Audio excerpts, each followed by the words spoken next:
So when you get started exploring your system from an internal family systems perspective, many times it's brand new, right? So it can be overwhelming, it can be daunting, and it can be confusing.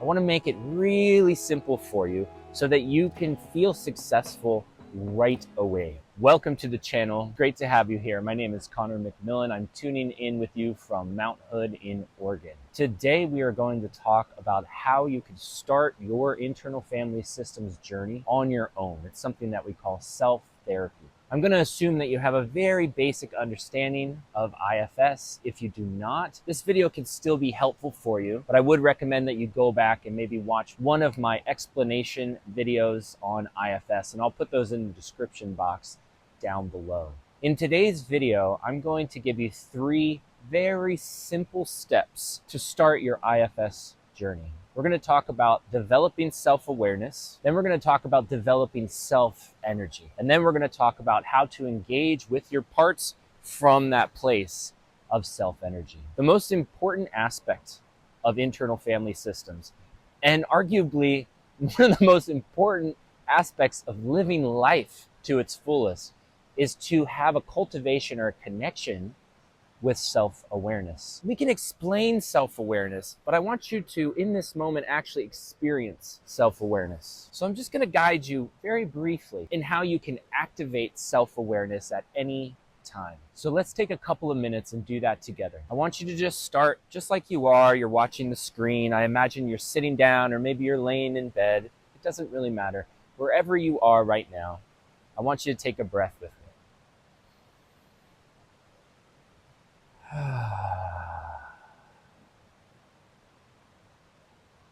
Now I want you to take one more, and as you exhale, I want you to just notice what that feels like in your body. Is there a change? Is there a little shift? Is there a deepening and relaxation? Is there a fluttering in the stomach? Anything that happens that is a noticeable change, even if it's very, very subtle. I just want you to notice that, okay? Take another breath with me.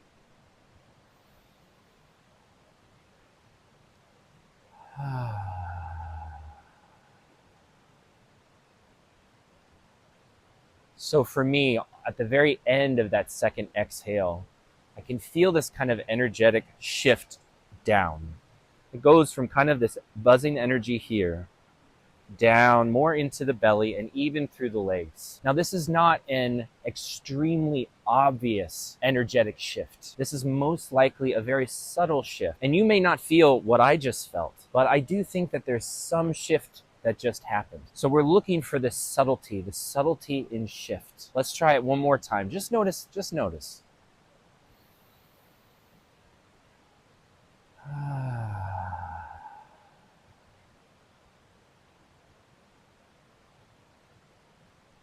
This time for me, I can still feel that energetic shift from top to bottom. We're sort of, very oftentimes, we're living life very in our brain. And when we slow down and take a breath, often we can feel subtly this shift from up here to down, grounded. But at that end, I also noticed a focus with my eyes, a focus of attention. Can feel more of a presence right here. What did you notice? And it's okay if you want to talk to me in that answer. I welcome that. But you can also do it internally, of course. So what did you notice?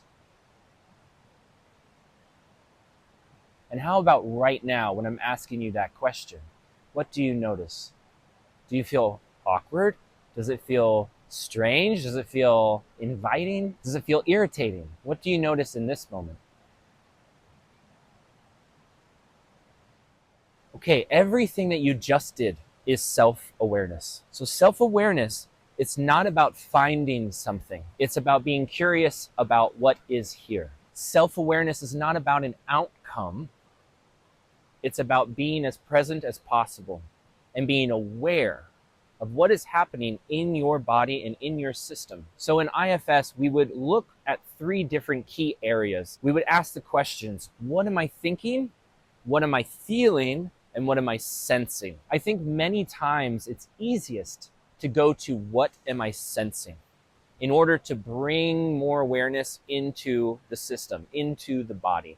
So when we're asking the question, what am I sensing? We're talking about, what is my body feeling? as opposed to maybe what is my emotional world feeling? What's happening in my physical body? What am I sensing? What I really love about focusing on the body for self-awareness is that, again, it brings us out of the head. It drops us down. And that's where I believe self-energy is. So we're going to talk about self-energy next. So anytime that you're getting started with this practice of IFS, I really want you to take a couple of breaths and just ask yourself or pay attention to what shift is happening. What's happening when I breathe in? What's happening when I breathe out? Sometimes this shift is going to be dramatic. It's going to be very obvious. Most of the time, it's going to be very subtle. And it's actually the subtlety, tuning into the subtlety, that's going to increase self-awareness the most. You can think about self-awareness as a muscle. And during this practice, literally 2-3 breath exercise practice, you are building that muscle. You're getting this self-awareness pumped. And that's what you want. You just want to be really consistent with a very simple practice to tune into yourself in this very present and exact moment in time. We also want to do this with curiosity. This leads us right into understanding self-energy. So let's talk about self-energy and the development or the cultivation of self-energy. First of all, self-energy is something that all of us have. It's not something that is missing from you. It is something that you innately have. You have self. Self is here already. What we can do with self, though, is strengthen it, and we can also help other parts relax. We kind of open the curtain to self-energy. And we do that initially through self-awareness. So that exercise that we just did is a perfect way to start tapping into self-energy. The characteristics of self-energy, the 3 that I tend to focus on are calm, curious, compassionate.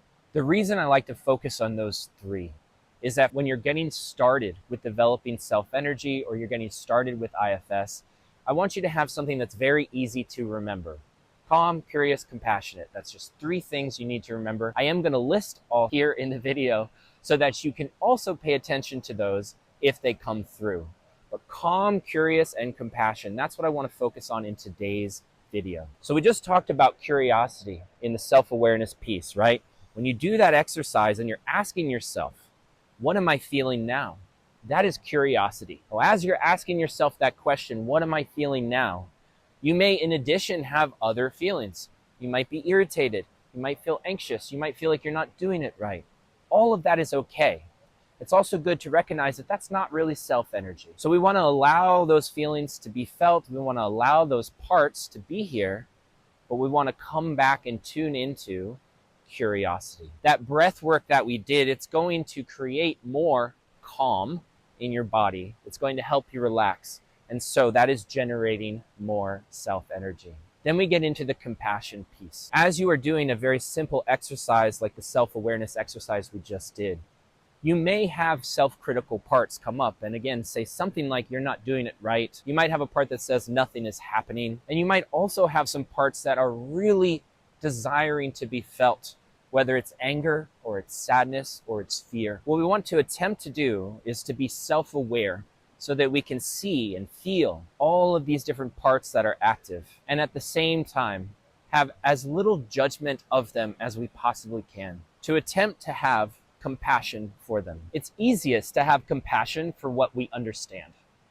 So as you progress in internal family systems, we'll talk about this in the next step as well, you're going to be engaging with these different parts, these different feelings, these different sensations. So if, for example, when you do that breathing exercise, you notice you have sadness coming up, you may not understand in that moment why you have the sadness.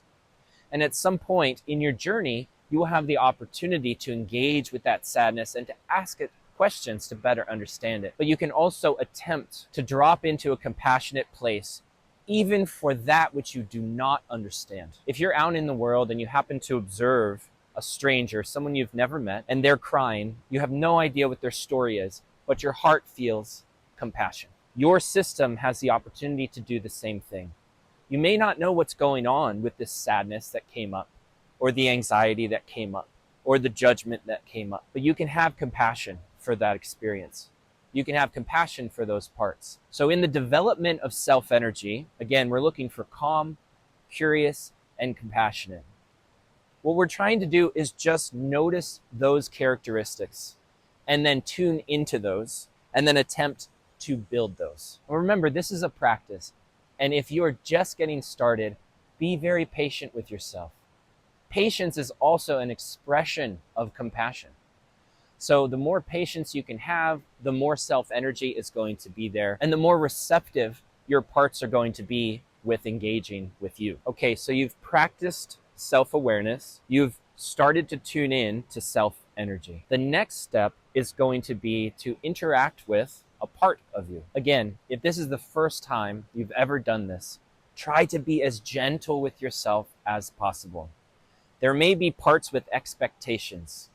It should look like this, or we need to go from point A to point B, and that is success. Notice those parts. Try to tune back into self-energy. Be present right now, right here, right now. Nothing has to happen. In the trying and in the attempt, that is the work.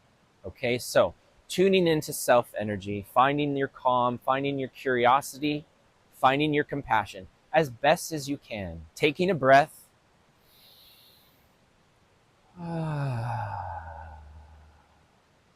And from that place of self, as best as you've been able to cultivate it, notice. What am I thinking right now? What am I feeling?